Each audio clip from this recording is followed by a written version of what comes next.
Hi guys, kain po tayo.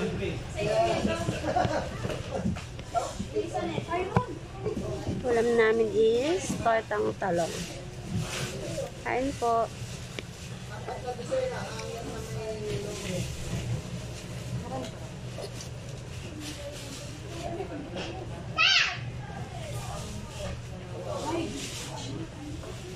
Pero ulit kain. Hmm?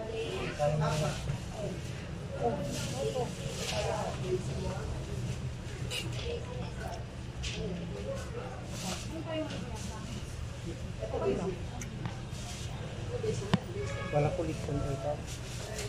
Lechon talong.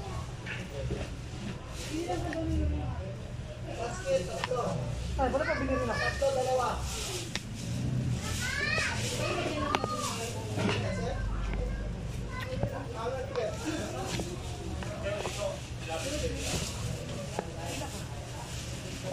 Gusto ko sa tortang talong yung ano, maraming itlog.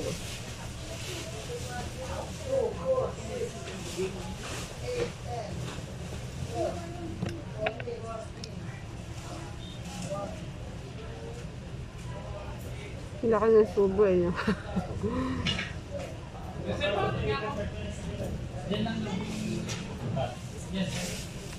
Gulong lang daw.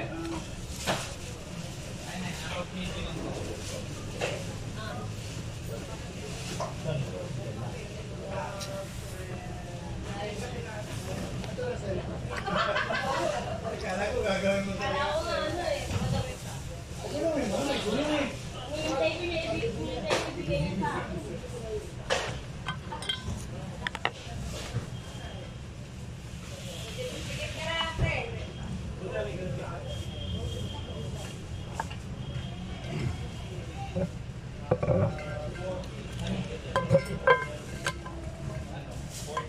Ngayon kayo tumataba na ako. Taba ko na talaga. Hiyang sa ano, stress, char.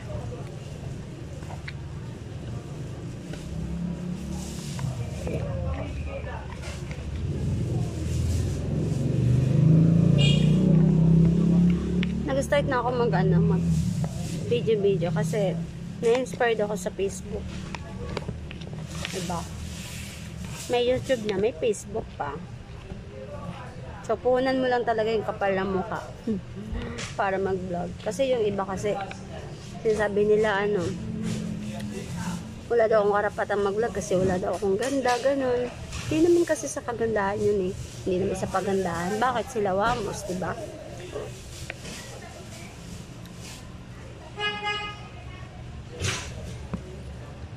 Huwag tayong judgmental, guys.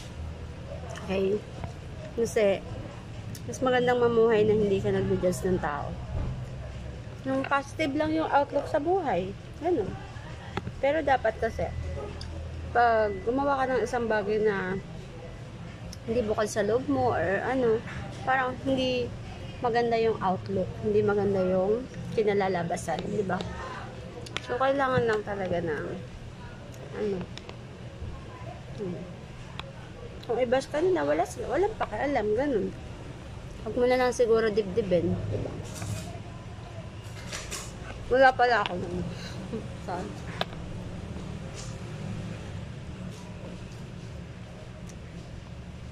Kain ni Michelle. Tapos ano, kapag gumagawa ako ng content na hindi ano, tawag na yung hindi siya relatable. Ay, may uso na pa yan ngayon.